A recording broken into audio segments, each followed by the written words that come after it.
Now I've got a piece of walnut here that is absolutely riddled with bug holes, and I'm hoping I can actually still turn something from this. Now a few months ago I turned a bowl from the same log, and long story short, I didn't film it because I didn't know how bad the decay actually was, so I didn't know if I really wanted to waste my time with it. But of course, it ended up being one of my favorite bowls I've turned in quite some time, and I'll show it on screen now. Now that bowl I think has a really good balance of elegance and rusticness, I guess. The elegance coming from its shape and the rusticness, of course, coming from the bug decay. And I want to make something similar with this here. Now I don't want to copy the bowl, shape for shape, but I do want to make something that is sort of cohesive. So with all that said, let me go grab the chainsaw, grab my earmuffs, and let's see exactly what we're working with here.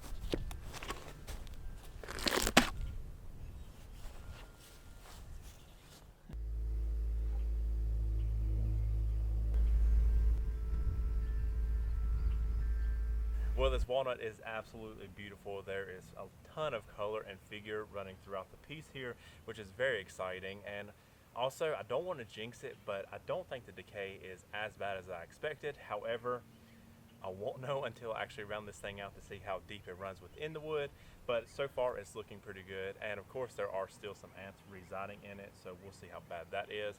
But other than that, I'm really excited about this piece. I think it's going to be fun. But let me get this thing rounded out and I will catch you back in the shop.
So it's the next day, and I decided to wait to turn this because yesterday, after rounding out the bowl blank, ants came flooding out of it pretty bad, which I did anticipate some to be there. However, they were just a little bit more than what I was comfortable with turning. I really didn't want to get my arms eaten up. So what I did was throughout the afternoon, I went and knocked this thing around to try to create some vibration to draw them out. When they did, I would just sweep them away in hopes they would just go on. It seems to have worked, maybe. I went this morning, knocked it around a little bit more, and none came out, so I'm hoping the majority of them are now gone. We'll see. I'm sure there are some deep down in the wood. There's impossible to get them all out. But with that said, let's get this thing on the lathe. Fingers crossed I don't get my arms bitten up today, and let's get this thing finally shaped up.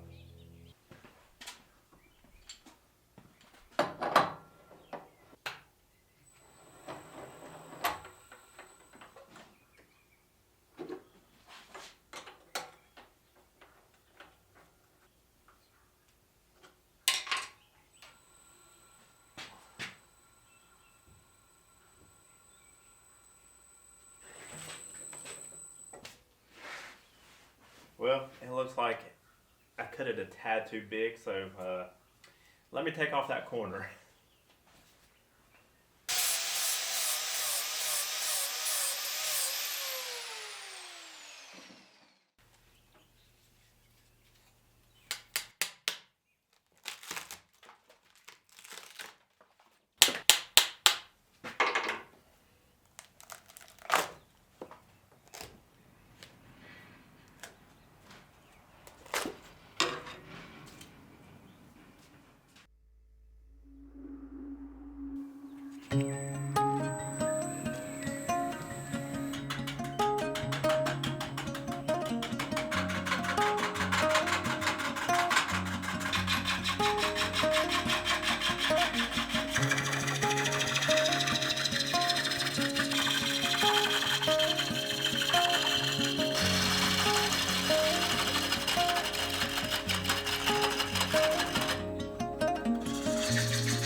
well, that definitely went smoother than I anticipated, which, granted, I didn't expect the turning part to be that rough. It was more or less the anticipation of the ants and trying to be a little more cautious with that. In reality, maybe 2 or 3 ants came out. It wasn't near as much as I was expecting. But with that said, me anticipating those ants made every single shaving feel like something was crawling on me. Every time I turned the camera off, I would like freak out trying to get, all the shavings off just to make sure. And it definitely reminded me of that scene from The Mummy with Brendan Fraser. I think that's how you say his name. Of when all those beetles were crawling all over the guys, the beetles had to get under their skin. That's what it felt like. It felt like things were crawling all over me when in reality it wasn't that many. Also though, I'm hoping that's the case on the inside here because I don't necessarily know how deep the core or the decaying is here. So if there are going to be ants, they're going to be in there. So we'll see. Fingers crossed that the inside is just as easy as the outside goes. And yeah, with that said, that's all that's left to do this. So once I do that, I can get this thing off and get it drying. So let me get my mask on and get that done.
Alright, well the bowl is finished, so I guess I will see y'all in a few weeks.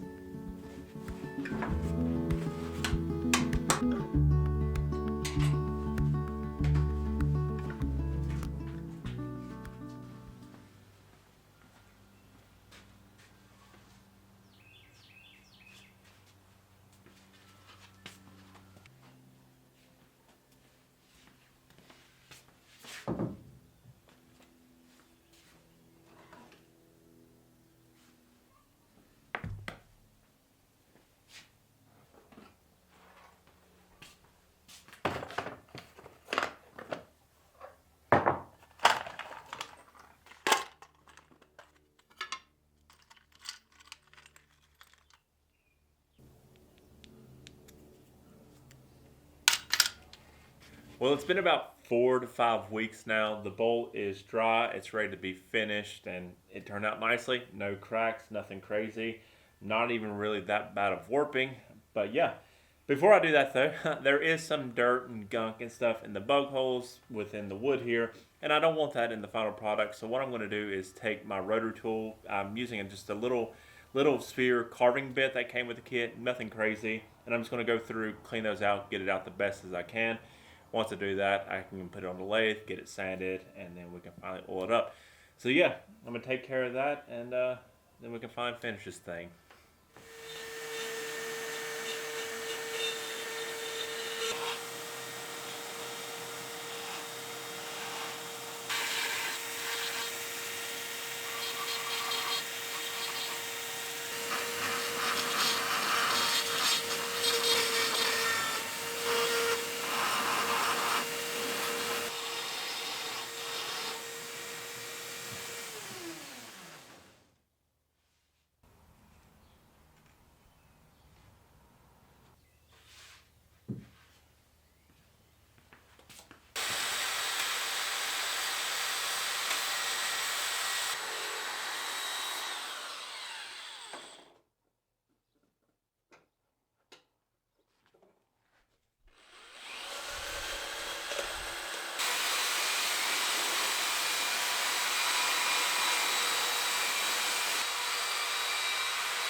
So it's the next day, and instead of finishing the bowl yesterday like I initially planned, I thought I'd be a little clever with this one.